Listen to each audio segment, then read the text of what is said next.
All right, I think I'm here. Good rising and great awakenings. Thank you for tuning in today. Just getting started. It takes a while to get the room warmed up, so I'm running a little behind schedule today. But I'm here. Just give me a minute to get my hands warm. Have some tea. This is warm water.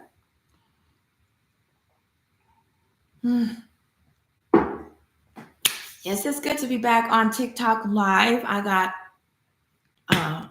banned for a week because I was reading a book, reading from a passage of a book talking about the way Europeans used to talk about the mounds. And because I was reading from one of their books that has been totally disproven and discredited, I received a violation. So it's good to be back. I've missed being live on TikTok. I never thought I would say that, but I have. I like TikTok. The community is so wonderful, and you get all the activity with engagement. I'm really happy that be on YouTube as well, because I have people on YouTube that I've been friends with, or they've been following my content for a while. So I like being on both platforms. Good rising, great awakenings. I've got 2 heaters on, and then I have a backup heater for when this one goes out. If this one, not when. There we go. Okay, I knew something was weird. I don't like to be backwards. Okay, there we go. But you can't see the medicine wheel at all. I'm sitting right in front of it. Over this way. There, a little bit. Okay, now you can see on that side. All right, good rising, great awakenings. Welcome to Good Rising TV. Today is Wellness Wednesday. Good rising because we are gods and goddesses, which is the Greek term for us. We're cosmic forces of nature, rising, coming into our own power and strength and healing. Oh, somebody's here. Felicia is showing me some love. Thank you so much. Thank you. Tapping the screen. Thank you so much for tuning in. This is a presentation from Light Being Wellness and Astrology Temple of Divine Light Healing and Sweet Sound. If you saw my last post on TikTok, I have to upload it to YouTube. I've been kind of out of the loop. Oh, thank you so much for the live fest activity. Someone has been hacking my website for 10 years. Someone was hacking it from the East Coast and the West Coast, and people thought I was making it up. And then recently, when it was time to move my website to another host, because the one I was with was charging me a lot of money, they found out that I have 4,000 backlinks to geography sites and 51,000 files and over 10,000 photos that I didn't upload. And now the website's down. So I've been I haven't really been dealing with it over the weekend because I don't know what to do. But that's why I haven't been on social media very much, because I was just, I don't know, this is part of my wellness. When I came out about my assault by a celebrity MDT back in 2010, that's when the 10 years of hacking began. And then I don't know what I did recently, what I said recently to cause this to happen. So some people think it's because of that, and some people say that this happens to people all the time. But all at the same time, I don't know. I don't know about that. But anyway, I'm glad to be here with you today. I'm glad Felicia is here. Yes, it's been horrible. It's been so confusing. I just don't really know what to say about it anymore. Just keep going. Every time I go to a new website designer, or like this time I'm working with an SEO person, it seems like something weird happens and they have to come in and fix it. And like the guy I was hiring on what are those things called? Upwork and Fiverr. It seemed like every time I had hired one for something and we were done, then I'd have this huge catastrophe. I have to call him back and he'd fix it. And I always thought he was so wonderful for fixing it. And then the next person tells me, "Oh no, that's what we do." He said he used to be a freelancer on those platforms, and they purposely go in and do stuff to your site so that you have to pay them to fix it. So I don't really know how I'm going to proceed from here. I don't know, but it's kind of got me in a weird space. So on Wellness Wednesdays, we talk about astrology, astronomy, frequencies, sound healing, herbs, flower essences, crystals, pendulums, just whatever is going on. Sometimes I do sound healing, a sound shower with the chimes. Today, however, Uja, Nitra's in the house. Happy Life Fest to you. Today, I'm going through a lot. I had a healing session with myself last week, and it was revealed to me that my healing over the trauma, the assault, it's not done, but it's got to a point. Peace, divine reflection. But now what I have to work on is the wound that it caused. Not so much the wound of the assault, but the after effects, which was with my family. Because I was silent for like 30 years about it. And I just recently started talking about it. And that's when I actually started healing from the actual assault. But the after effect, which is the estrangement of my older daughter and their dad, and pretty much all my relatives, that's causing me a wound in my heart and my heart chakra. And they said I need to start healing from it. Yes. Yeah. I let it out so that I can heal. But it may have triggered this whole situation with my website. I don't know.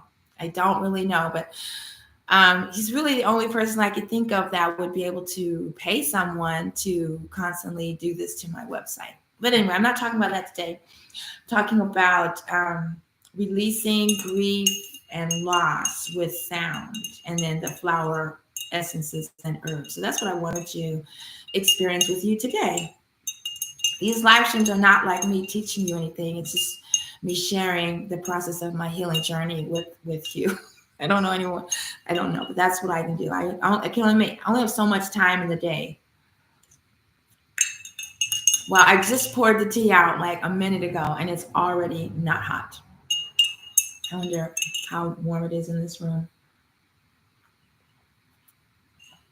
I just poured it out. How can it not be hot?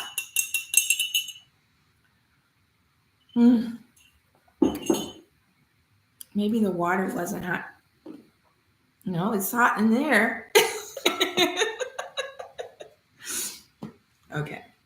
Anyway. Yeah, so that was what was revealed to me. I need to do that work. I said I need to do yoni steams like every week, and I do them once every 3 months. Have any of you all ever done it? Well, not the guys, but the ladies out there. Have any of you ever done a yoni steam? Invite John Dolis here. And if anyone on TikTok wants to be involved in the conversation on healing and wellness, let me know. I don't randomly invite people in because sometimes they want to do match games. Well, Felicia, if you ever have the opportunity, I highly recommend it. I'll describe it. The first time I had one, I was at the King Spa, the Korean style family spa. I don't know how you describe it. Korean family spa in Niles, Illinois. It's called King Spa. Well, I'm changing subjects, but that's a really great place. It's a hot water hydrotherapy room where you get the hot tubs, you got the saunas, you can get a body scrub, massage, and then you go into the dry saunas where each room is like as big as this living room, lined with different elements like jade, amethyst, gold, salt, and different elements. And so the yoni steam, I had it there. I liked it so much, I started doing it at home. I got a yoni steam kit.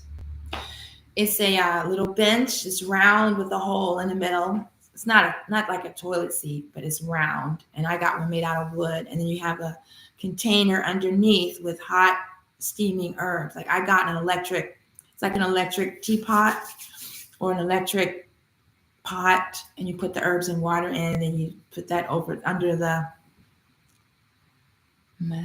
mehak. Let me know if you want to participate in the conversation or if you want to go match. I'm not doing matches right now. And you sit over the steam. It steams your yoni, and it's a purification technique. You have to make sure not to let the water get too hot. You can also get just a clay pot and put the hot herbs and water in there, but then it doesn't stay hot. You have to keep heating it up. So I just got the electric one. And definitely make it part of your womb wellness regime. And if you're not a woman, you could recommend it to the ladies in your life, your moms, your sisters, your girlfriends, your nieces, your daughters, your cousins, etc. I think it's really important. I like the one at home because you're squatting. The one at King Spa, you're sitting in a chair. And it's like, you're sitting there with your girlfriends and you each have on, you wear this plastic like tent bag that goes over your body and over the pot. So the steam just is, concentrated on the area. I didn't want a plastic bag to cover my body. So I have, those nice big African skirts you can get. They're wrap around and it's like 10 yards of fabric. I use that. Oh, you love King Spa. Okay, awesome. Yeah, me too.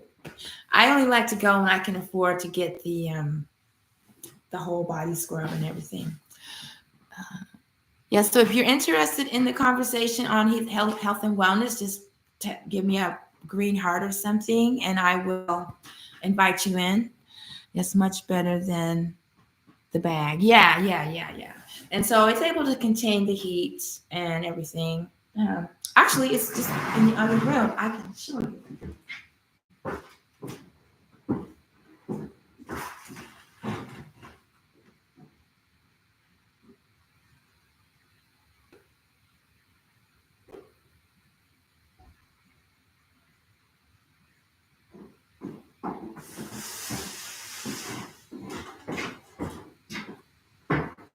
Yeah, here we go. So this is the yoni stool that I got, and you just squat. I got this one. I'm supposed to finish it and paint it so it lasts longer. I haven't done that yet, but you can get really fancy ones. I found this one on Etsy, and they have like thrones with velvet and hearts and pillows. I guess that's like you have an actual sauna. But for my home, and then I just got one of these little pots. Put the herbs in, just plug it in. It's got a little knob here on the side, and it's just a great regimen. And my spirit guides have told me that I need to be doing this weekly to finish healing. I mean, not finish, to just make it part of my healing path. Constant. There's only one Korean spot. It's in Central Florida. It's in Tampa, so about 2 hours away. Well, you can just recreate it at home. Just get your yoni steam and get your crystals.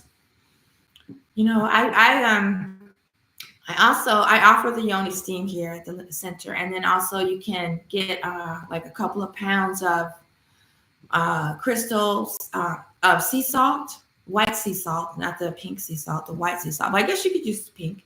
And you make a big circle in the space, like we put it inside the pyramid here.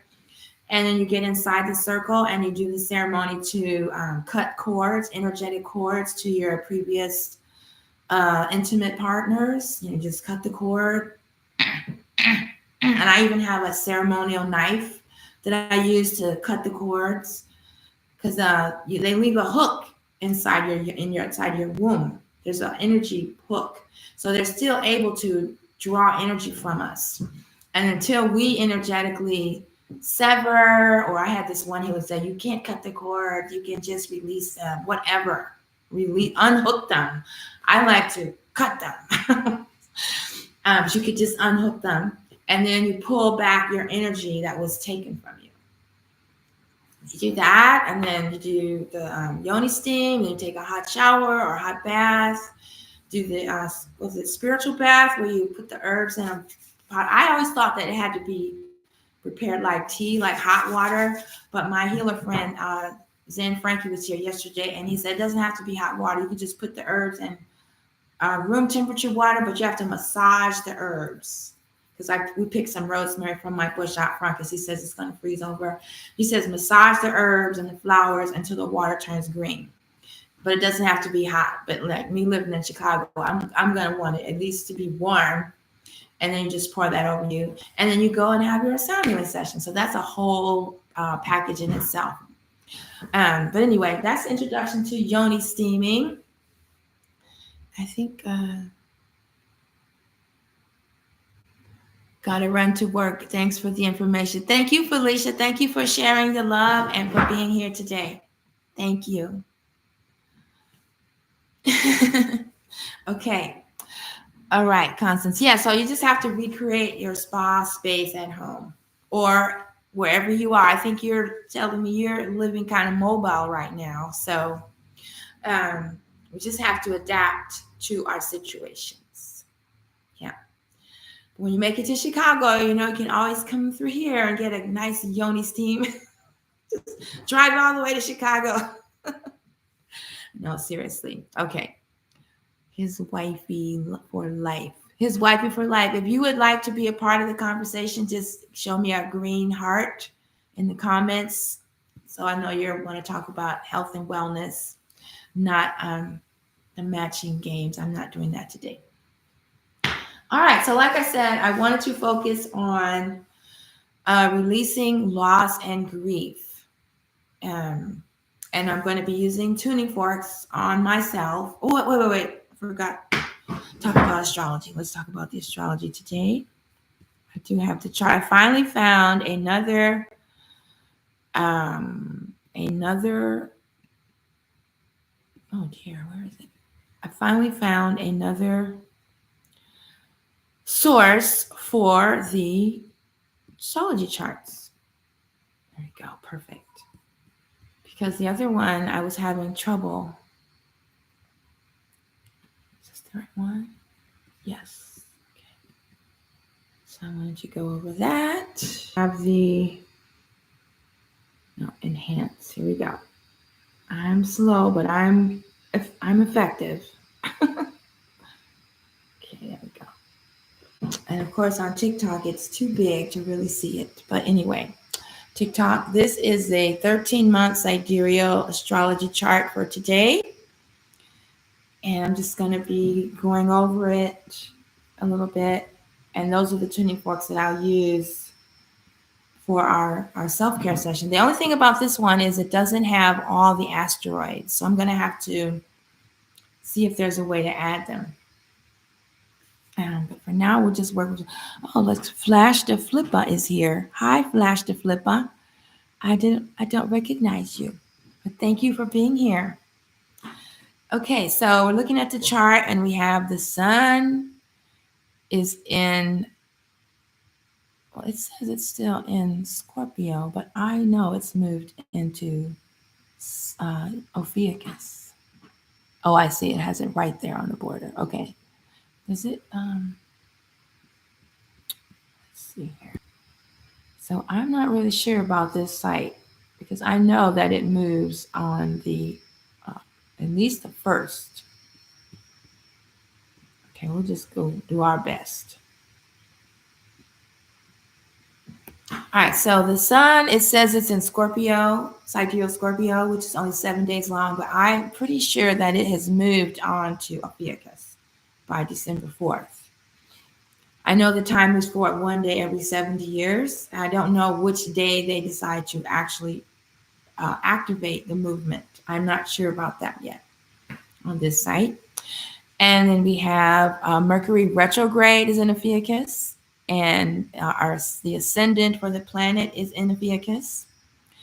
The moon, Venus, and Pluto. What do they say? Yeah, they're all in Sagittarius. I guess I can just go through here. It doesn't go around the right way. Then we have Saturn is still in sidereal Aquarius. Neptune. Oh, Neptune went. No, that's not Neptune. That's Uranus. Uranus is retrograde.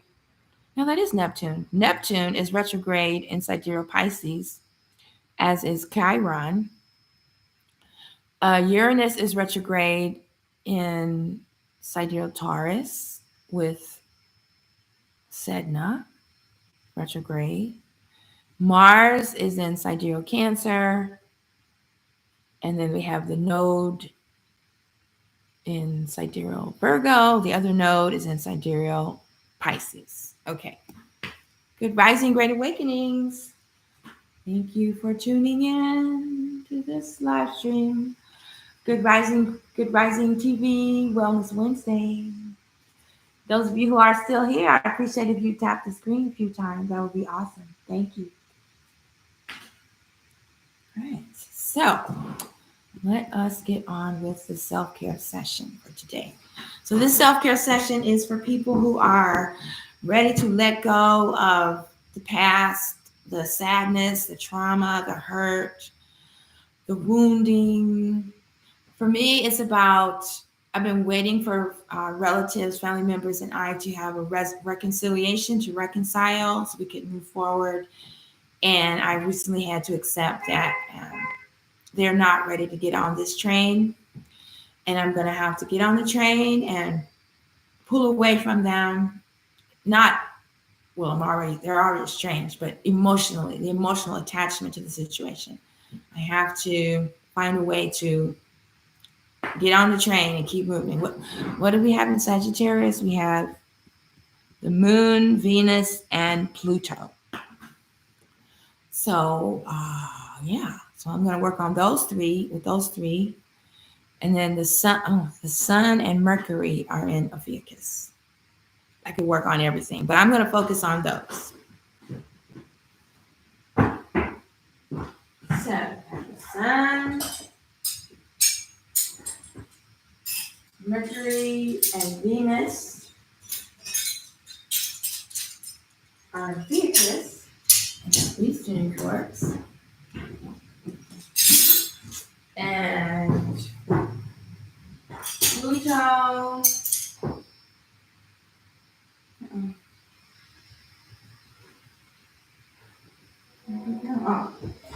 Pluto, the Moon, and what else? Pluto, the Moon, and Venus. Oh, Venus. I already have Venus. No, not Venus. Oh, I pulled Venus already. Okay, good. We got those. Let's start with some grounding. This grounding bowl. Oh, it's great. It's cold. Crystal bowl is cold.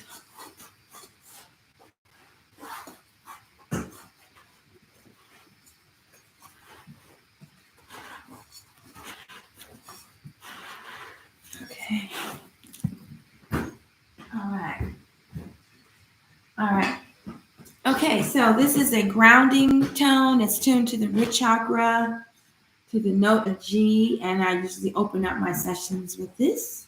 So we just did a little astrology, sidereal astrology review for those of you just tuning in. The 13-month sidereal chart is behind me. I know you can't see the whole thing. And I'm going to do some self-care with the tuning forks based on today's reading. So we're going to go counterclockwise to open up. You can join me.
I really felt that one. I was was so loud. I'm wondering if the fact that it's cold is why it's so loud. I've never had it that loud before. It was really exciting. Okay. Good Rising, for those of you just tuning in, this is Good Rising TV from Astrology Temple, Light Being Wellness. We're not talking about the sun rising, we're talking about our vibrations rising because we're gods and goddesses, cosmic forces of nature coming into our own. On Wellness Wednesday, we deal with health and wellness. Mm. All right, so I forgot the grounding forks.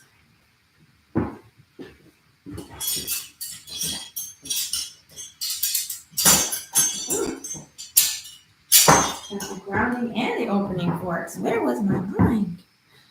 So I've chosen the tuning forks based on the reading for today. And even though you're far away from me, you're going to receive benefits from the healing. Oh, thank you for the follow. Thank you. You receive benefits from the healing because doesn't know the difference between, doesn't recognize, time and space. So it's going to be as if you're receiving the healing. And you can follow along with your hands or crystals, stones. You can do acupressure. Acutonics is similar to acupuncture using sound instead of needles. And acupressure is the same as acupuncture using your hands or just different objects. So I'm using tuning forks that are tuned to different planets. And you can just put your hands wherever I'm putting them. Oh, looks like there's another comment. So right now I'm putting on an activator belt. It's a piece of rubber. You strap it onto your leg. Or for self-care, that's what you're doing when you work on other people. Or you could use the tabletop model. You just put it on the table. So I use both when I'm doing my self-care. Let's read this comment from Constance. I haven't been back to Chicago in 10 years, but since I've been watching your channel, you're making it seem like a place I may need to go back for healing. I experienced so much trauma there from college. Blech. Yes, I can relate. I've experienced a lot of trauma in Oberlin, Ohio when I went to college there, and also UT Austin. But when I went back to UT Austin to start my healing process, I did receive a lot of benefit from going back to the scene of the crime. Yeah, so you consider it. It's always a consideration. Oh, you have your crystals. You're lying on a jade mat. Ooh, I have not tried that yet. I've only been to the jade room at Niles King Spa. Some comments in this live were filtered to protect the community's experience. Oh my goodness, what was that? I guess because we said you were laying on a jade, and you can't say that. All right, so we're going to start with the Om tones for grounding. Let's see, I guess I should move the background so you can see better. Oh wait, no, that's not what I meant to do. Background removed. Okay. So I'm going to start by placing them on my kidney points, which is a few, but use 4 finger widths below the belly button. So it's not the belly button. I guess you could say it's the womb chakra, but it's just a few inches below the belly button. And then the heart chakra. This part is called the 3 treasures, where you want your mind, your thoughts, and your heart and your emotions to align with your purpose. So it's to help you identify your purpose. Your heart, your first eye, and then you connect the points in 2s. and then straight from the kidney point to the first eye. I say first eye, not the third eye, because it's the first eye where you see everything first. Okay, and then opening. Next, we'll do the new moon. It's are we still in the new moon? I think today's Wednesday. I think the new moon was Monday or Tuesday. Oh wait, I can tell from here. The moon. Yeah, okay, yeah. So we're just in the crescent moon. We're just beyond the new moon. But I'm still going to use the. So, and this is the moon tone and the Anpu tone. Anpu tones, we're opening the way, removing blocks. It's tuned to the constellations along the ecliptic. So the kidney points, opening up to a new day, a new frequency, a new reality, a new consciousness, a new way of perception, a new way of looking at my situation, looking at your situation. Seeing it, even though it was traumatizing, seeing it as a blessing because it took me away from something that probably wasn't the best for me, which was a career as an astronaut, galactic astronomer. I'm still a galactic astronomer, just not with the university. I have a telescope, I have an interscope. This is to remove any blockages to seeing your purpose, and that all your desires and thoughts are leading you to your purpose. So removing anything that's keeping you from your purpose, basically. Okay. And do a little bit more. That was a low frequency. This is a medium frequency. So I'll just run through these as well. So we're able to see our purpose clearly, not without any doubts, and open up any avenues so that we can attain it. What's the point of having a purpose if you can't reach it? And it's mostly just our thoughts and ego that limits us from attaining it. I got here on the pineal gland in the back. It's always that. And we've already attained it in another dimension. It's just this one is just really slow, I guess. All right, so we've got the sun in the Theacus. It's interesting because in my chart with this new platform, it says my ascendant is on the cusp of Scorpio and Theacus. And here, saying the sun is on the cusp of Scorpio and Theacus. So I'm really going to have to look into this some more because I don't understand it. Okay. Anyway, here we go. So we have the sun and the sidereal Theacus, illuminating our healing abilities, our healing gifts, our healing journey, creating health and wellness with every act, every thought, every word is contributing to our health and wellness. Mm-hmm.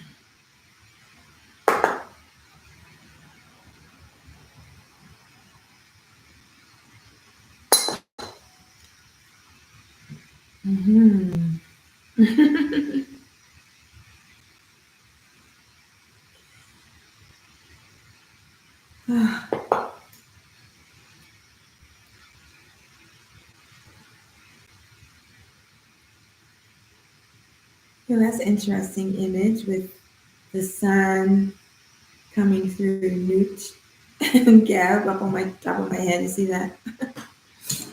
All right. And also Mercury, right? Mercury is retrograde in Theacus right now. So that would be communications about healing. When it's retrograde, it's like a portal opening into that frequency, into that energy.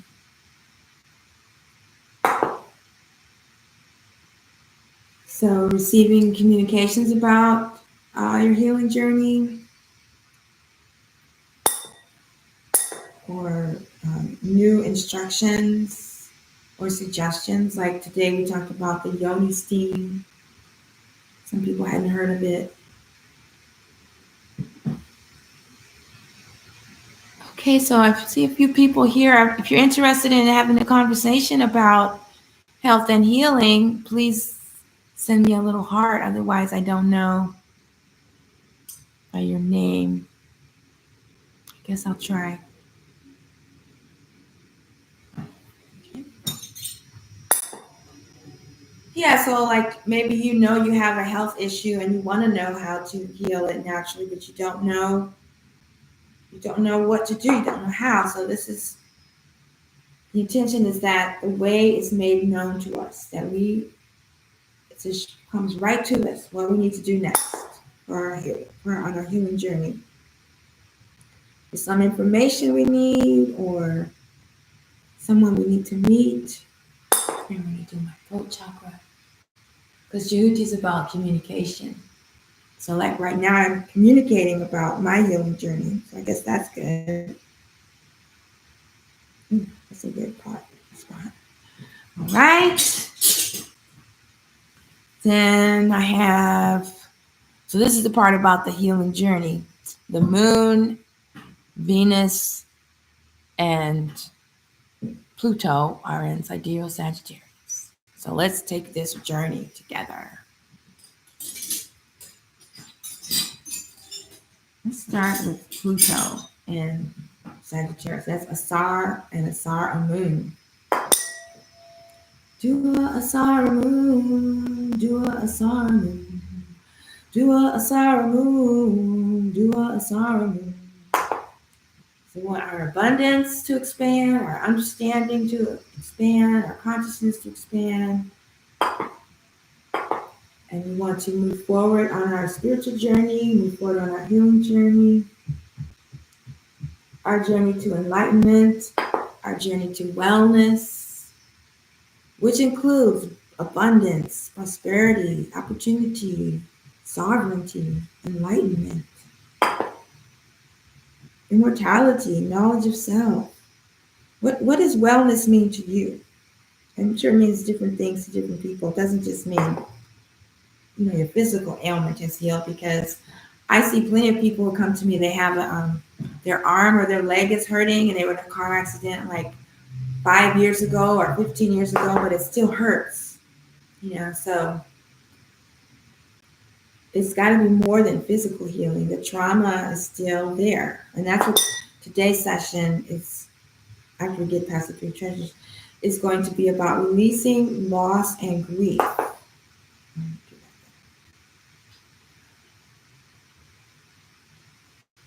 So like heart purification and stuff like that. Okay. Moon and Venus. Okay, let's do Venus. Spiritual journeys. We have Asar, Moon, and Heteru.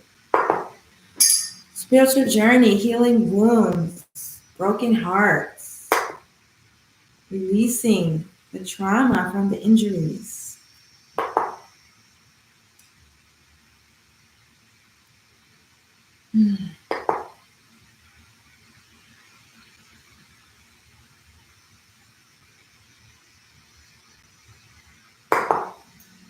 The spiritual journey, like I was talking about, the people I've been waiting to have a healing with, a reconciliation, they're not ready to get on the train. They're not ready to get on the boat. The boat is pulling off. Am I going to stay with them, or am I going to proceed and advance along my journey? It's causing my heart to break that I'm leaving them behind energetically. That's what's been holding me back for a long time. So I'm embarking on this new phase of my journey. And the moon, Asar, a moon, and the moon. Here we go. I'll make this one quick. So I chose these tones based on the 13-month Sidereal Astrology chart for today. We're doing a self-care healing session. Even though I'm working on myself, it's as if you are here I'm working on you because energy doesn't know time or space. So right now you're sitting in this chair and I'm working on you. Thank you for tuning in, and I appreciate you to tap the screen a few times. My name is Tachia. You're on Good Rising TV Wellness Wednesday. We're talking about healing, astrology, self-care, and the next phase of this session is releasing grief and loss. So I'm drinking some of my cold tea. I can't believe it got cold that fast, though.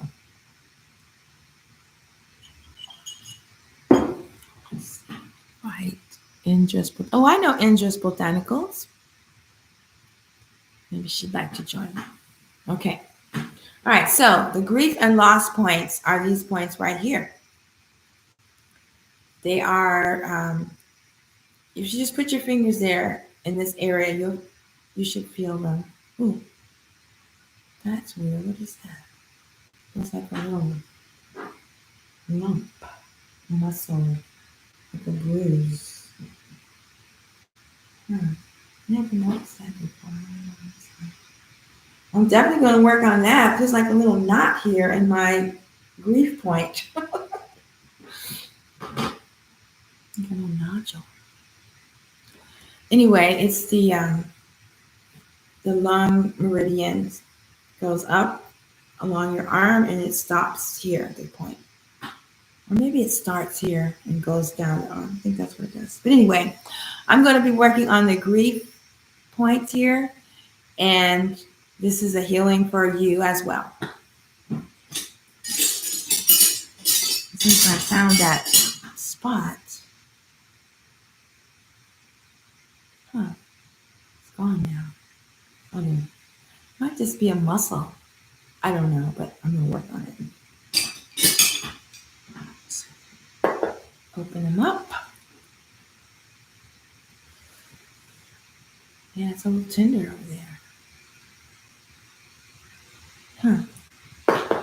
So this right here is to release grief and loss from your energy field, from your system.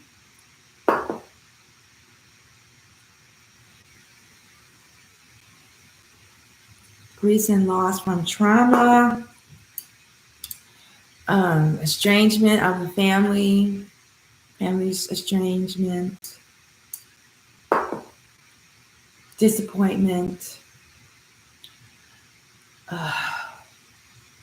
having your entire library stolen when you moved to Chicago. That actually hurt. I put it right there.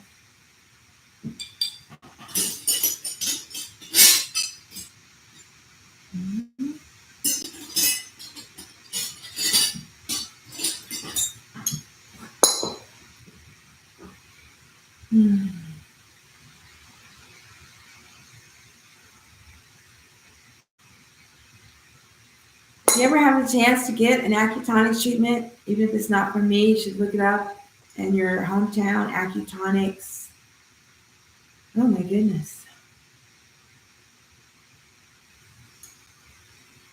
It's really sore and tender there. So I obviously needed this session.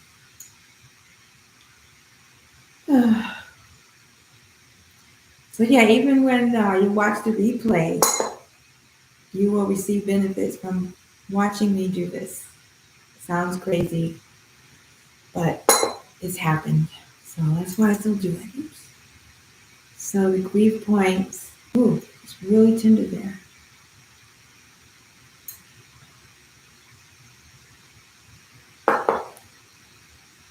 You never had this happen on the grief points with me. Okay. And Mercury is also in treatment. Let's do that. Well, I so appreciate those of you that are still here and those of you that are dropping in, tuning in, seeing what's going on at Good Rising TV. And if you're at home and you don't have tuning forks, you can just use your fingers as acupressure. These are acupuncture points traditional Chinese medicine. This is the starting point for the lung meridian, and it's the grief points where you let go of loss and grief. And mine is particularly sore today. I actually felt like a lump or something there, and now it's gone. But it's just really tender. When I put it there, it like hurts, which is good. It's mean I've been holding on to these emotions for a long time, these feelings, and now they're being released. And I should feel lighter. I should feel the light.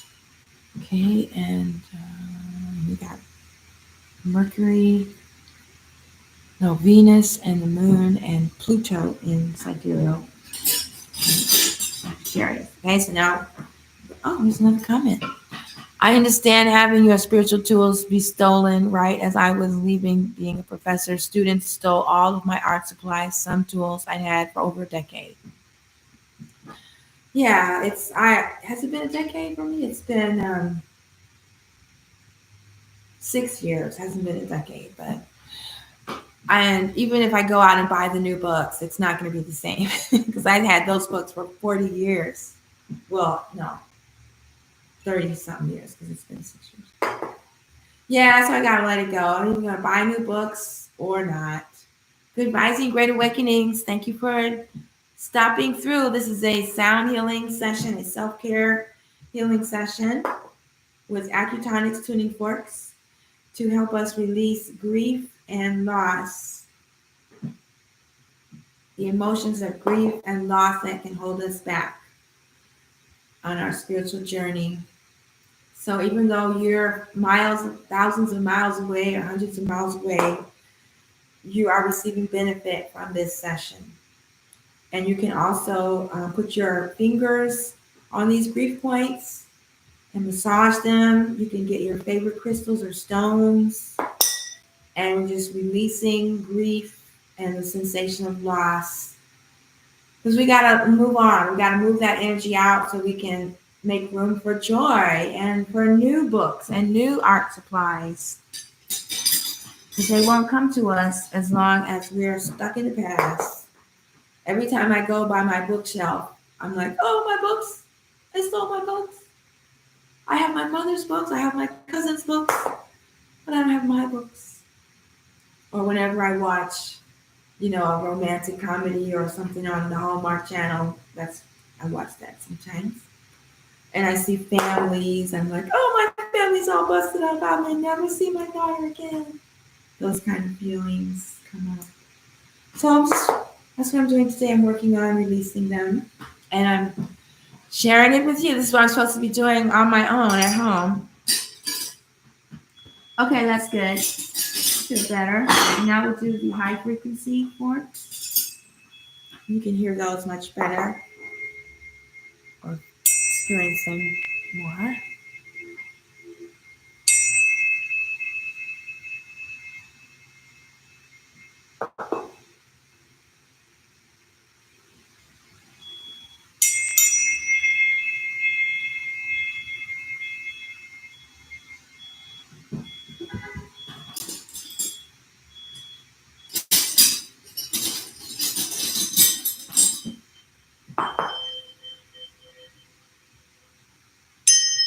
Good Rising, Great Awakenings. Welcome to Good Rising TV. This is Wellness Wednesday. I'm having a little self-care healing session.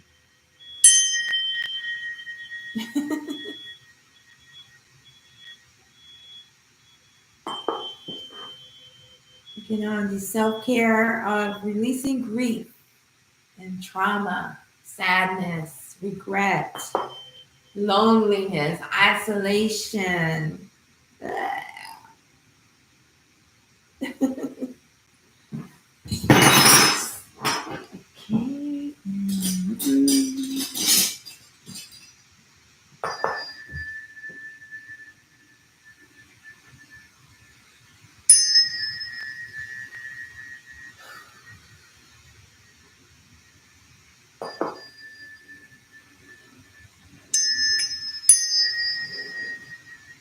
Just massage your grief points or take your crystals, these 2 points right here. Okay. Yeah, that might just be a muscle. It sure was weird. And Jupiter. Just moving that energy out, moving the energy along.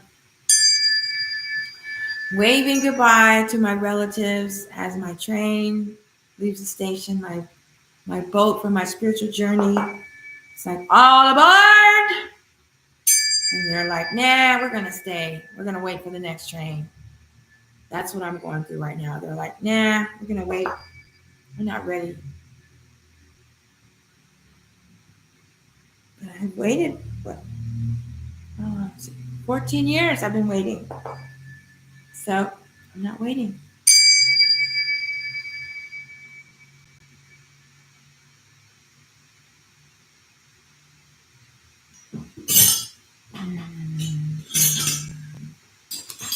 Yes.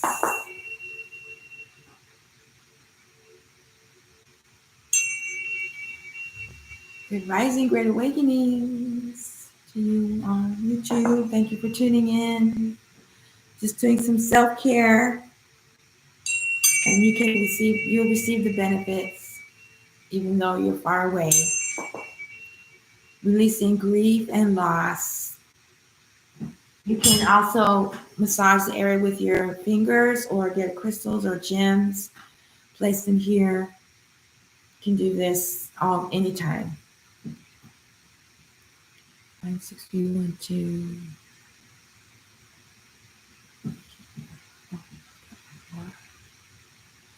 And last but not least,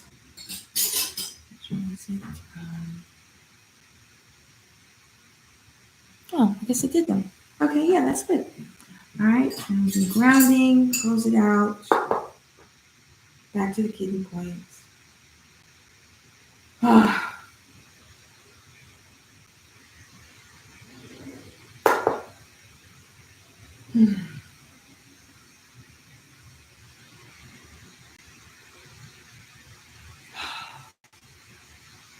One more.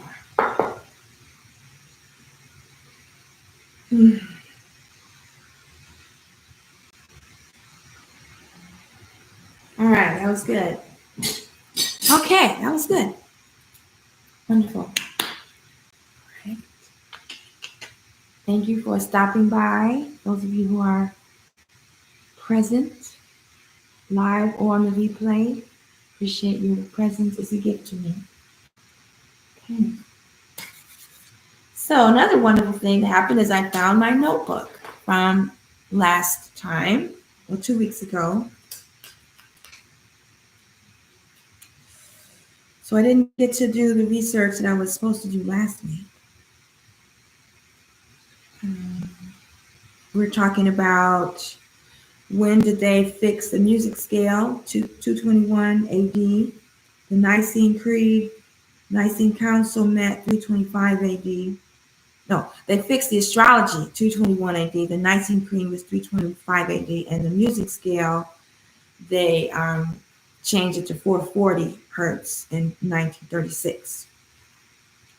So those are 3 big times that they have messed with our minds. I wonder, when did they do the Gregorian calendar? I don't know that.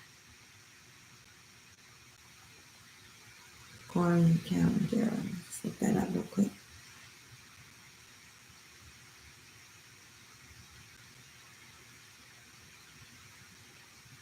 Gregorian calendar.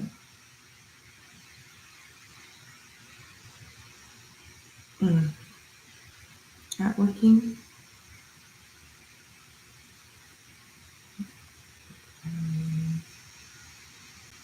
Calendar. Oh, let's start. Okay. It was introduced in 1582 by Pope Gregory.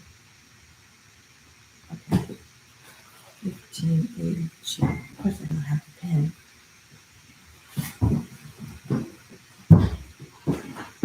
Here you go. Oh, come on. Oh, there's a pen. Okay, so those are some times in, European conquest, Western imperialism, that they really messed with us. And that was what, 1586, 1582.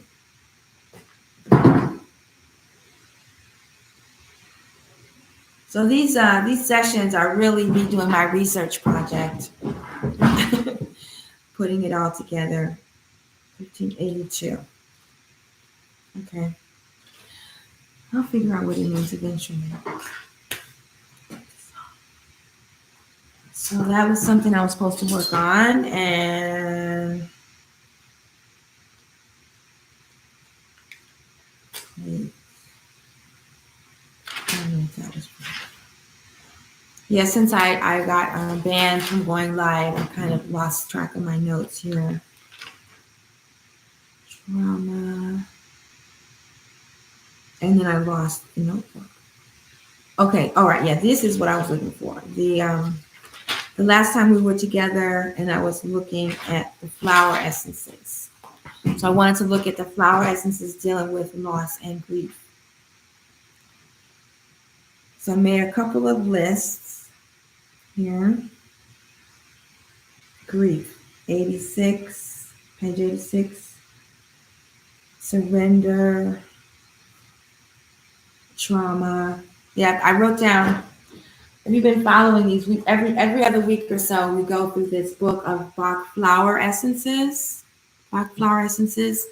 This guy named Edward Bach traveled to Africa and observed that natural healers there, you could take a container of purified water and set it next to flowers, and the flowers actually transfer their healing energy to the water, and then you can just drink the water and receive healing. And it's healing at the soul level, like tinctures and essential oils, homeopathy.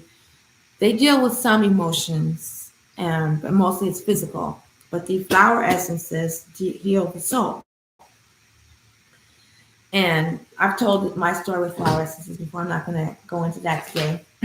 But the last time we were together, I wrote down the essences that I have. I have a Bach flower remedy kit, which is only 38 essences. This book lists like 200. So I'm going to be looking for sources for the other ones. But in the meantime, I'm going to work with the ones that I have. So I thought it would be fun to put it together right here on the live stream. Have any of you ever heard of Bach flower essences? Let's see, this is, someone has joined here. Alex. Alex, have you ever used Bach flower essences before? Oh, acupuncture. Harriet. I've met Harriet before. Okay. Yeah, they are, like I described how they're collected. And I have a kit here that has, oh my goodness.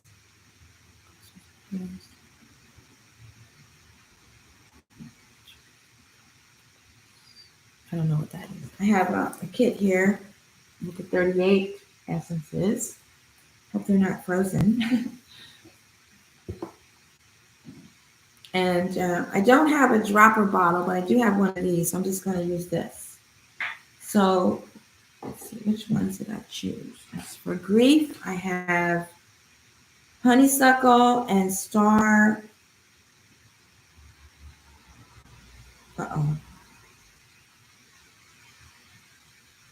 Star of Bethlehem. And I can't read my handwriting. Let's see what did I do? But when I first got my kit, I started doing the ones for confidence, and I definitely felt different. Star of Bethlehem and Wild Rose. It's gotta be Wild Rose, yeah. Okay, so let's see if I have those together. Star of Bethlehem. We got a church. Don't have a chart. Alphabetical. Not alphabetical. Not alphabetical. I wonder why. Tremulous.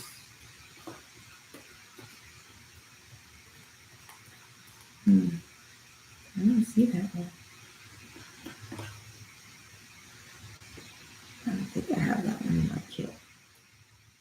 That's not right. Okay. Honeysuckle and wild rose. I know I have honeysuckle. I don't see wild roses. Oh, there's more underneath? Oh, there's more underneath. Okay. Okay, I didn't know that. Oh, and there's a nice little guide here. Yeah, okay. Honeysuckle, wild rose, star of Bethlehem. Okay.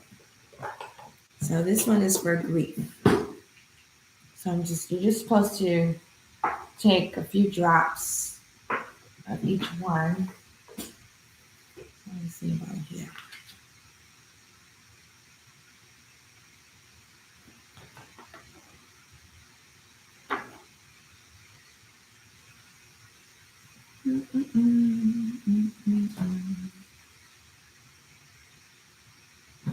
Okay. So I'm just gonna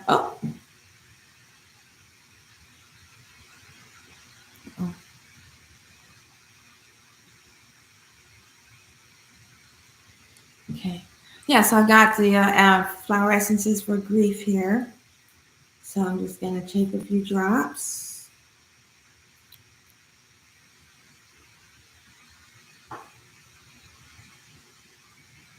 Put it in a jar.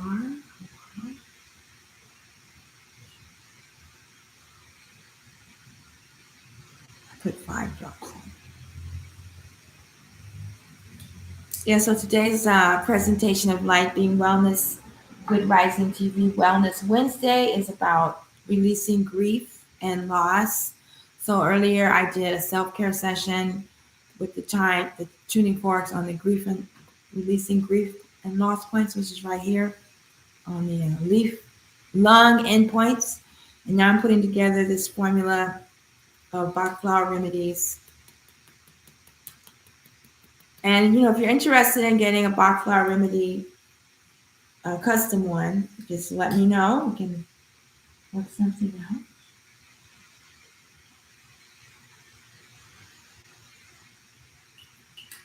Okay. And then the last one, they're kind of like homeopathy, but they're flower essences. Constance, I use rock rose to help me go through grief and to find the courage to let go of my apartment, get evicted, and build my new bus home. I was so overwhelmed with fear. I needed that support. Rock rose. This one says wild rose. Let me see, do I have rock rose? Because I'm still new to the kits. We have a lot in common. Constance. Plus, you're from Chicago, but you don't live in Chicago right now. Let's see. Oh, that's rock water. I don't think I have rock rose. I have wild rose. Like I said, there's a lot of other formulas I don't. Oh, there's rock rose. Okay. Let's see what I have on my list. I have wild rose.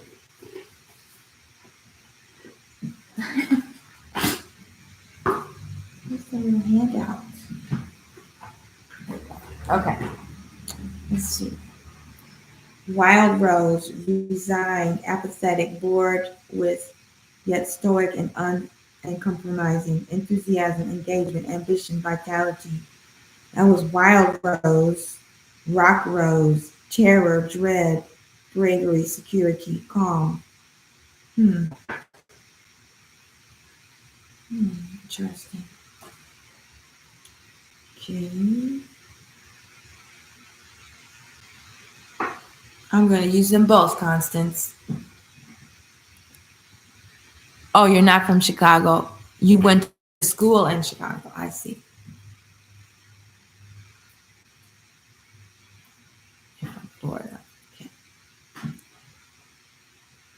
You're from Florida, born in Los Angeles, and have lived in Arizona. Okay. Okay, this is Star of Bethlehem. I'll do that one.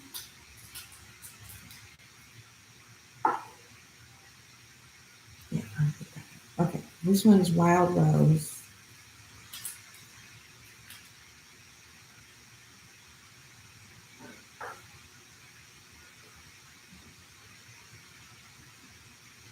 So if you're wondering what I'm doing, I'm putting together a customized Bach flower remedy for releasing grief. I chose these last time we were together. I went through the list.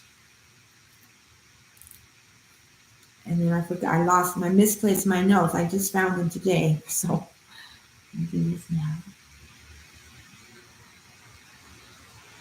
Okay. So that's 4 remedies in one. I think that's enough.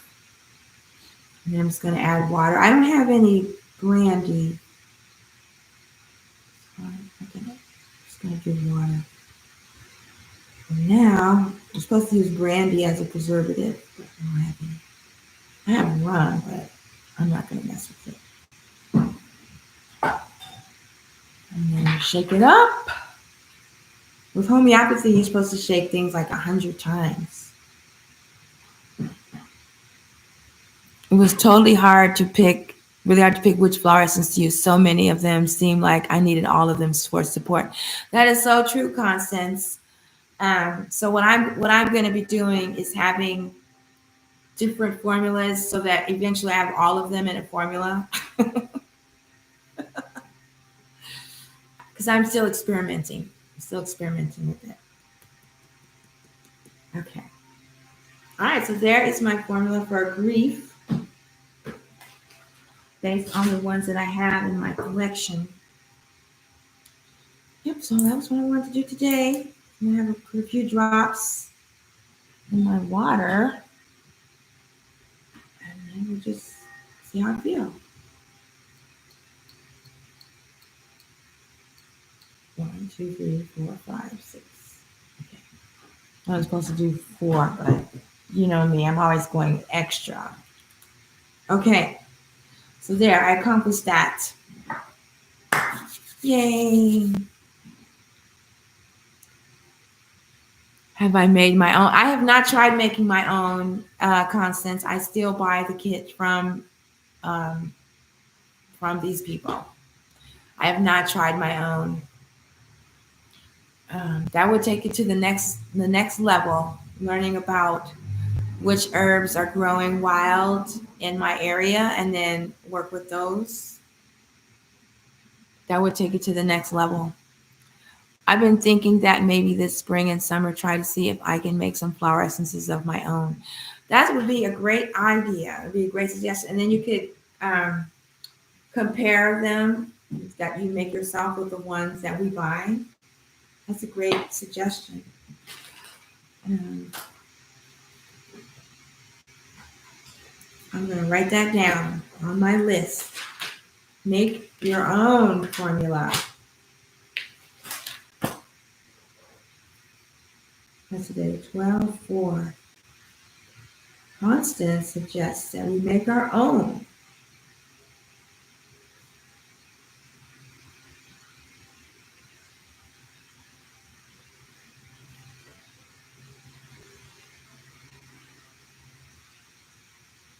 Perfect. All right. All right. Okay.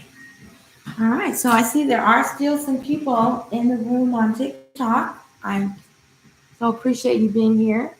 It's going to go a little bit longer today. And if you could kindly tap the screen over there, that would be amazing. And if you'd like more information on Bach flower remedies, just DM me and we can talk about it some more. I was certified.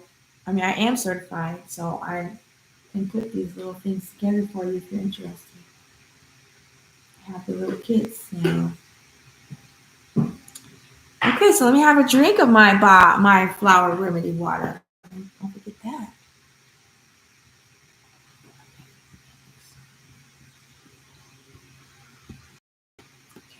Okay, here we go.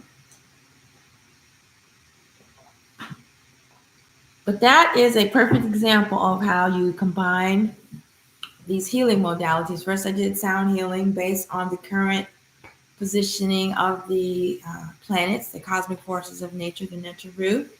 And I worked on the three treasures, aligning your thoughts and your heart, your desires with your purpose. And then I worked on the grief points, releasing grief.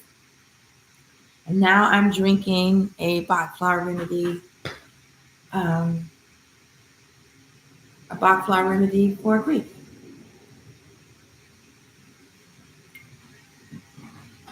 Now, the next thing I might do when I get home, when I get off of the live stream, is go to my journal and write about the experience I had a few days ago that instructed me to start working on the grief points and saying farewell to my family members who aren't ready to move forward in consciousness and truth. So I might draw some images of me on the train or on my boat or at the train station saying farewell. That's probably what I'll be doing. Yeah. Okay, so more about astronomy. I know we talked about astrology earlier, but since it's star astrology, it's really astronomy. I was doing some more research on the astrology system of Western imperialism, the Western Babylonian system, and apparently, or it appears to me that they knew about precession of the equinox. They knew that time moves forward one day every 70 years, but they got tired of always changing their techniques or their systems or their practices.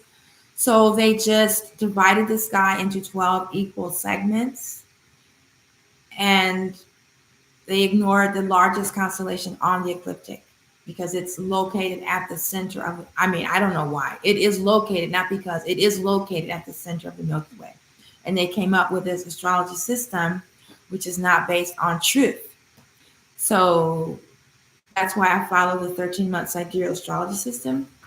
And so I gave the presentation, and so now we need to talk about this on to. Oh, thank you so much, Midlife Hustle RN. Thank you, for stopping by to show love. Thank you so much. We're going to be talking a little bit about the Lakota Star Nation astrology. Oh, thank you so much for the gifts and the love. It's not astrology, it's astronomy. And it's actually galactic astronomy, which is my specialty, galactic astronomy. We're studying on Tuesdays, we study the cosmology of the Maya, the Quechua, the Dogon, the Cherokee, Kemet, Natarian cultures. We're studying the galactic cultures and seeing the commonalities and the correspondences so that, like, according to the Hopi prophecy, we can put the wisdom teachings together and come up with or reactivate this ancient galactic cultural system, which is not based on race, it's not based on nationality, it's not limited to any location, time, or space, right? And it's my feeling and my guidance is telling me that this is a platform or a foundation that we can come together on, is the cosmology, the creation myths, the myths of the cosmic forces of nature, seeing ourselves as the heroes of our myths. So we talk about that on Tuesdays. Peace and blessings, Kataya. You're just in time for the final phase of today's presentation of Wellness Wednesday. We're talking about Lakota Star Knowledge. This is a map of the sacred hoop. You saw. Of the sacred hoop. And these are the Lakota names for the constellations.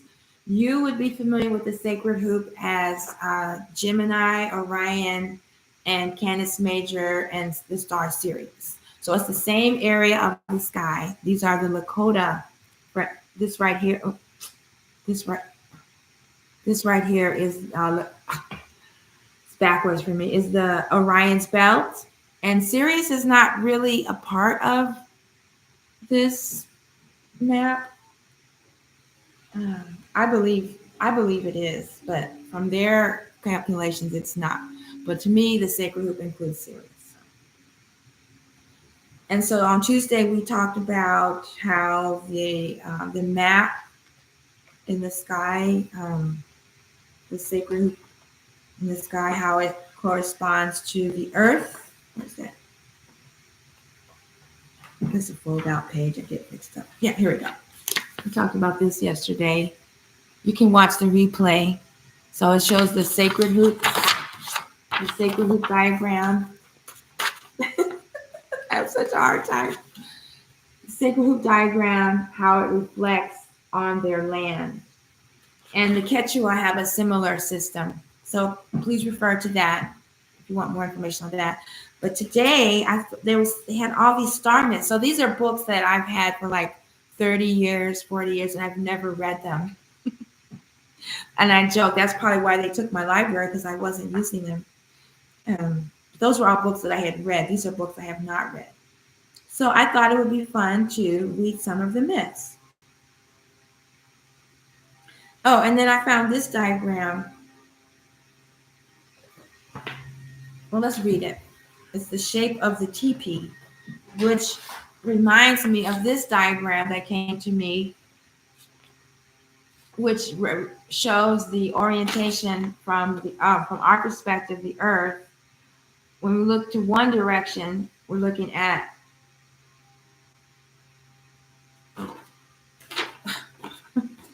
when we look to one direction, we're looking towards the sacred hoop, which is away from the center of the galaxy. And when we look towards this direction, Ophiuchus, Sagittarius, and Scorpio, we're looking towards the center of the Milky Way. So here is their illustration, right?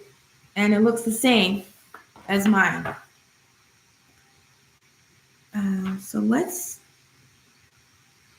Here we go, mirroring a Lakota archetype. This is page 15. And it's about the sacred hoop. A fundamental archetype in Lakota thought, and one which shapes first the conceptions and then the perceptions of Lakota stellar theology, is the notion of mirroring the concept that what is below on Earth is like what is above in the star world. Okay, so first of all, stellar theology. I've never heard that.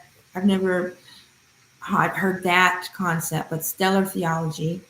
And then they have the as above, so below, which is Jehuti from the Kabbalion. One thing I mentioned yesterday when we're talking on Thursdays about devotion and Neteru, in my opinion, the distinction between Western imperial religions, indigenous spirituality, and Netarian spirituality. In Western imperial religion, you give money to the priests and priests. They perform the ritual for you, and they experience the mysticism behind closed doors. Indigenous spirituality, you make the offerings, you make the ritual. You're aware of the myths, and the gods and goddesses, cosmic forces of nature, shower you with blessings, shower you with wisdom, shower you with all these boons. And the Tarian tradition, you are the creator. You do the ritual. You know the myths, and you have the mystical experience. Not the priests and priestesses. You have the mystical experience. And so, I'm finally reading this book because I have Lakota. I don't want to say part Lakota, but I have Lakota. At first I had Lakota in the indigenous category, but now I see that they really do belong in the Netarian category. They follow the Netars. They have the stellar theology. They're aware of as above, so below. So that right there is a key. It's a green flag, not a red flag. In order to understand the star knowledge, at least partially, as the Lakota do, it is necessary to activate, and reading from Lakota Star Knowledge. They have a website. Lakota Star Knowledge is the website.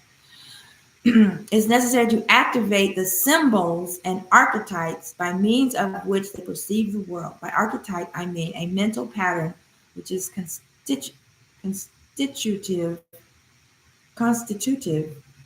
constitutive of experience or mystical experience, right? One of the central artifacts of Lakota star knowledge is the Earth and star maps. On the Earth map are hills and ridges, rivers and valleys. On the star map are Lakota constellations and important individual stars. We were told by Mr. Stanley, Looking Horse, father of the keeper of the original sacred pipe, that, quote, they are the same because what is on the earth is in the stars, and what is in the stars is on the earth, unquote. Here we see the mirroring archetype stated abstractly. Now, to give a few examples of this, we can see that the circle of stars, which is correlated to the Black Hills, looks like the Red Clay Valley, which actually encircles the entire Black Hills. And here's the star map of the sacred.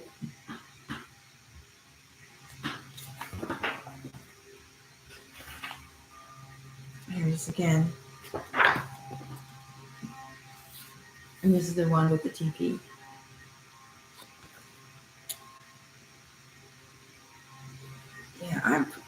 Okay. In another instance, aerial views of the rocky outcrop called Slate Prairie in the Black Hills and named Tyami in Lakota bears a striking resemblance to the constellation of the same name. There is a Lakota family who owns a document that combines on one hide what is usually found on separate star and earth maps. The symbol for the earth site is a triangle or pyramid.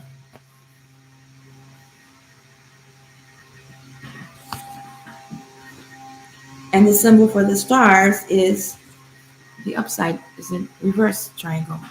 You put them together, it's like the Merkaba, right? These shapes are not to be understood as flat triangles, but as cones, as vortices of light. Thus, the inner shape of a star is an inverted teepee. When earth sites and stars are combined, as they are on this hide, the image looks like this. Oh gosh, that. There. The image looks like this. There we go. This symbol is called in Lakota kapimni, which means twisting. Thus, what is above is like what is below. What is below is like what is above. The meaning of the shape of the teepee. Another example of the mirroring archetype is found in a teaching about the sun dance and the meaning of the shape of the teepee. Mr. Norbert Running, a medicine man on the Rosebud Sioux Reservation, gives this account. When they build a teepee, these three poles come first. That three-pole triangle is a star. That's the most important thing, that star. Then 7 more poles. That's the directions: west, north, east, south, above, below, and center. That's the Lakota 4 directions song. Fire at the center. That makes 10 poles. Those 10 are the laws of this whole world and for the Lakota people. Then 2 more poles outside those ears for air make 12. That's 12 months. And once a year, the people get together to pray at Sundance. So teepee is about Sundance too. Dancers make a teepee with their dancing, their sacrifice, and their prayers around the holy tree. Then there's those 12 stars: morning star, evening star, 7 stars in the dipper, and then those 3 stars, Orion's belt, and that makes 12 too. 12 stars, 12 months, 12 poles. But there's 13 months, 13 poles, 13 stars. I'm going to have to do some research on that. This makes 12 poles, which symbolize the 12 months, or in other words, the seasons and the life cycle. The stellar world engenders, and the earth reflects all the stages just described. At the Sundance, intentional voluntary sacrifice is one of the ways the Lakota participate in the renewal of life on earth and in the tribe. Dancing around the holy tree, that is, sacrificing and praying, the sun dancers create a vortex of power with its apex pointed up. They create a teepee of praise, which also means they are recreating the world. They are rebuilding the primal star, reestablishing the directions, reincorporating the cosmic laws, as well as reaffirming the stellar world, which expresses the divine will implicit in all motion, and thus, finally, the dancers draw spirit into the life they have helped to renew. The sun is above them, a vortex of light, as they create a teepee of prayer on the Sundance ground. Okay, and so to me, I see the Merkaba when you bring it together, and then I see the ideal solid of the uh, octahedron that's at the heart chakra, and then I also see this diagram of sacred hoop and Ophiuchus on opposite ends of from where we are, and they have the similar shape. The constellation of Ophiuchus is also like a big oval with a tail, and the sacred hoop is just a big oval. My passion is putting these cultural cosmological cultural traditions together.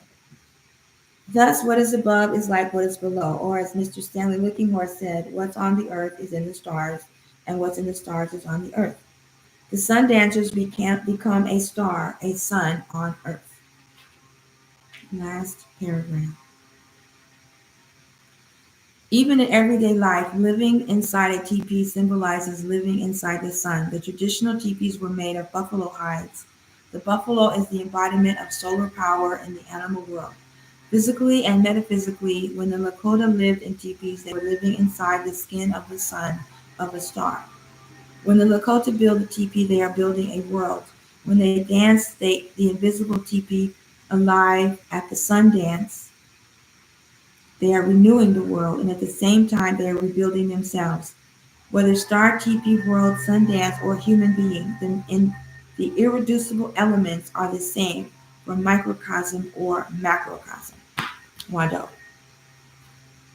Okay. Yeah, so when I talked about yesterday to American Tuesday is how a lot of the traditions from indigenous people, which are descendants of the original people, descendants of Aboriginal people, they, in my opinion, and this is for edutainment purposes only, I'm not claiming this is truth for everyone, but this is from my observance, that over time people began to use blood sacrifice to connect to the divine. They began to sacrifice animals. They began to sacrifice captives, like the Aztecs and the later Mayans.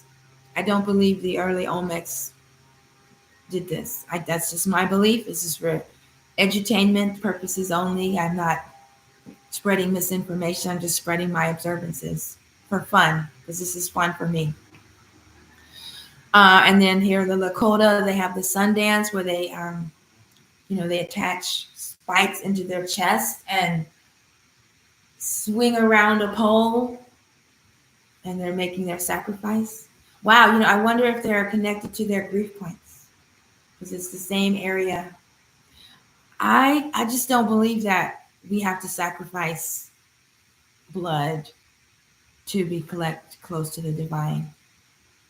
So that's another one of my objectives, is to take these traditions back further, so where we don't have to sacrifice blood. I know that there's lots of practitioners that they swear by it, and I'm not saying it doesn't work. It works. I've used it myself. It definitely works. I'm just saying we don't have to. Same with vegan vegetarian diet. Of course you can live on meat.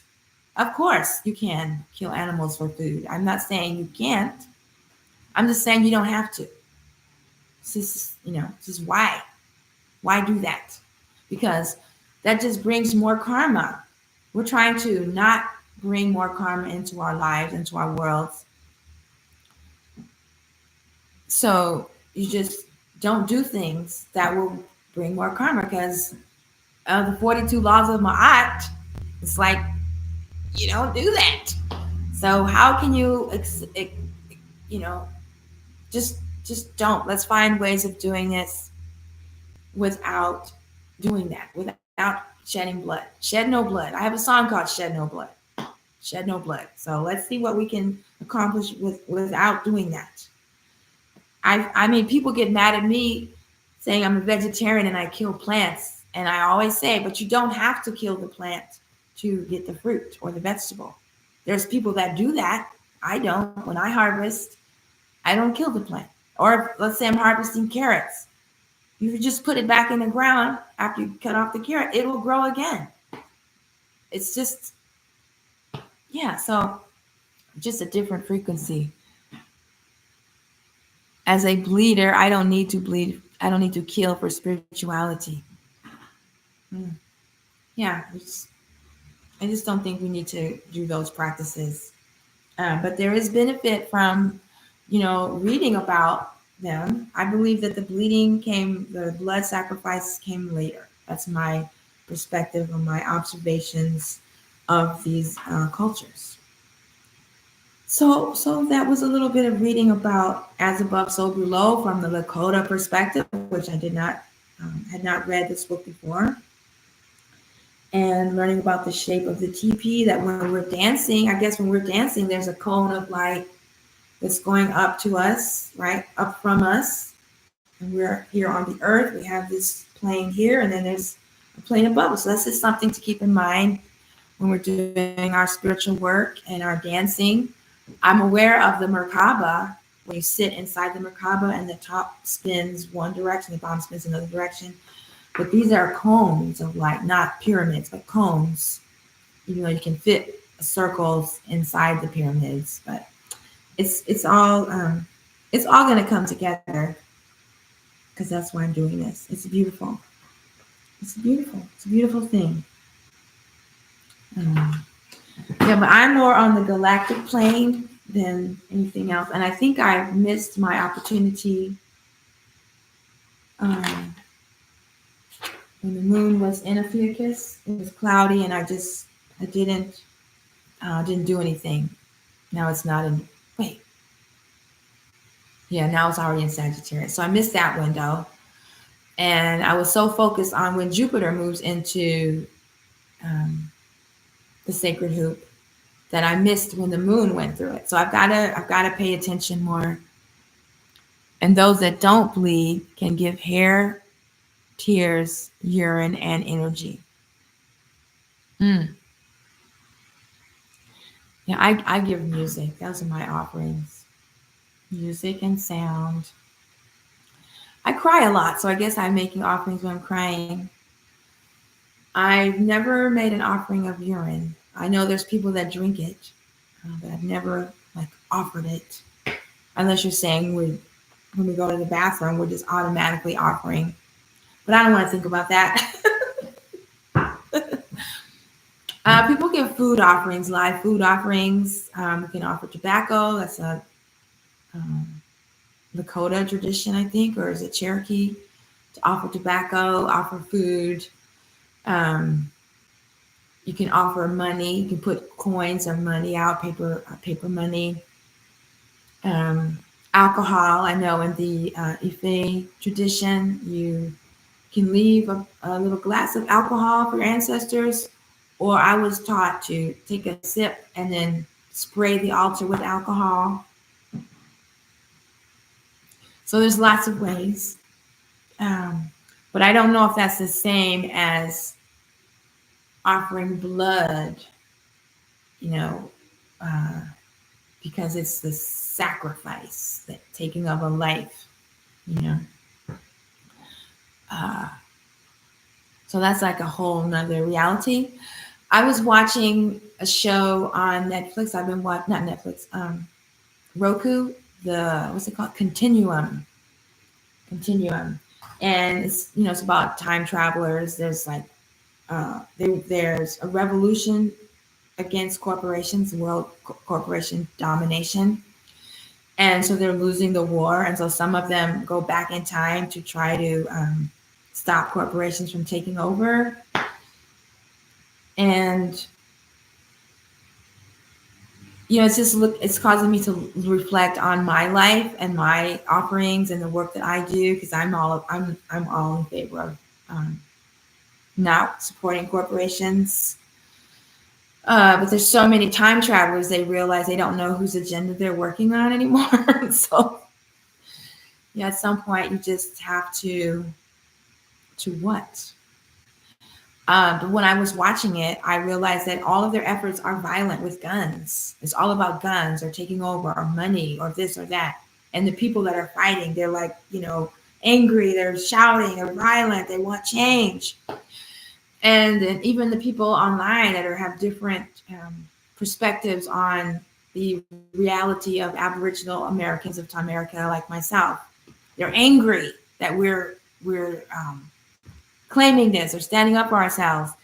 And in my opinion, what is needed is a common spiritual understanding, or as my spiritual preceptors, universal spiritual reality. That's what the world needs. It needs a universal spiritual reality. And I'm not saying that anyone has to give up their traditions or practices or their ancestral connections, or I'm not saying that at all, that you have to become like this or become like me or become like that institution or anything. I'm not saying that at all. I'm just saying that all of these practices have something in common, and we need to focus on that. And what do they have in common? The cosmology, the creation myths. They all have a similar story. I'm not talking about the Western imperialist religions of Christianity, Judaism, and Islam, because those are not welcome in this space. That language is not relevant. Only if you are trying to connect it to this universal spirituality so that you can communicate it to your people when you go home. But when you come to this space, or this space that's a part of a bigger space, not just here, but we're going to be looking at these universal spiritual realities, these cosmological principles of creation. And I'm starting with Kemet, the mound builders of Turtle Island, the Olmec of Mexico, the Quechua of Peru. Those are the ones I'm the most familiar with. And then we're going from there. So that's why I decided on Wellness Wednesday to talk about some star knowledge, because we talk about astrology and astronomy, and to encourage you to check out the programs on Tuesday where we go into this in detail. Okay, and so tomorrow, Natarian devotion on Thursdays, we're going to be talking about my Natarian practice and how to develop your own Natarian practice. What is Natarian? The Netars are the gods and goddesses, like the ones behind me. That's what's that? Nut, Shu, and Geb. Those are cosmic forces of nature. The Milky Way, the night sky, the air that separates us from the sky. Oops, sorry. And Geb representing the earth. There we go. Those are, people will look at that and say, oh, you have naked people on your wall. I say, no, I have cosmic forces of nature on my wall. And so on Tuesdays, we've been looking at the Maya Cosmos book by my teacher when I was in grad school to study this. And in her book, she's translated the Mayan myths. She's researched and gone and spoken to the people that still practice. And I have uncovered or found direct correlation between Asar and the Green Maze, Peru, the hero twins, and the dual goddesses Aset and Nebuchadnezzar, and the goddess who put back together the Maze King after he went through some tragedy. And it's just a lot of synchronicities that are lining up. And so the objective is to bring out this spiritual technology that I learned from Kemet and apply it to the Olmec traditions and see if it goes beyond the sacrifice. Because all we know about is the Aztec interpretations where they were sacrificing people on top of these pyramids, which were aligned to Sirius and Orion and different astronomical events. And then I believe later, the latecomers added this blood sacrifice because they didn't know how to connect to the divine. But that's my opinion. Like I say, this is entertaining for me. This is my edutainment I'm sharing with you. I'm not trying to say that it's true or right or anything. It's just what I plan to investigate, what I'm investigating. Oh, got some more comments here. We have to be aware of our expectations. Boy, they can surely put us in a quantum entanglement. Oh, yes, definitely. Yes. And some people aren't aware that we're in an entanglement. They just think it's a party. It's like, oh, yeah, let's just go to the mall and we're going to just go have a good time. And I just don't care about what's happening in the rest of the world. It's fine to go to the mall and have a good time. But you also have to be aware of what's happening in the rest of the world. Know what sacrifices have been made so that you can just go to the mall and have a good time. I went to the mall and had a good time on Sunday. I'm not saying don't go to the mall and have a good time, but you just have to be aware. It has to be a balance. You can't just always be in warrior revolutionary mode, which I was for like 20 years. And now I'm in the balance, seeking the balance. Urine has a lot of nutrients to plants. You haven't gotten there yet. I had a friend that would drink her urine for a detox. I haven't gotten there yet. It makes sense since our when we exhale, it benefits plants. It makes sense that what we release through our body would benefit plants. I mean, I'm a farmer. I was up to my neck in cow dung, horse poop, chicken shit, and bat guano. Like, why is it okay to touch their poop, but touching my poop or my dog's poop is like, ew! But without those other poops, my plants wouldn't have been so healthy. Let's see. Thank you for the rose. Oh, it's Miss N67. Thank you so much. I really appreciate your presence. So that was a little bit about star knowledge. Oh, now it's finally getting warm in here now that I'm almost done. Star knowledge of the Lakota, because on Wednesdays we talk about astronomy and astrology. And check out our live streams on Tuesday for more cosmology, galactic cultural astronomy, cosmology, and just, I guess you could say I'm creating a culture, but I'm not really creating anything new. I'm just putting together like a patchwork quilt of these other traditions, stellar traditions, Sirius traditions, galactic traditions, and then see where it takes us. Because according to the Hopi prophecy, that's what we're supposed to be doing in this time, putting the teachings of the original peoples together and have the truth. So I believe it's going to come from the stars. So on Thursday, we talk about the Neteru. We talk about having your altar, your practice. I'd like to have guests on there from other traditions that follow the Neters and compare them to the Kemetic tradition that I'm familiar with. But that hasn't happened yet. I have to get organized and plan ahead. I can't even remember the names of the people that said they would do it. That's how bad off it is. But I think if I go through my messages, I'll find them. Okay, well, I'm gonna go now. The room is warm now. Turn off the heater and get back to work. So I thank you, those of you who are here now, and those of you that were here earlier.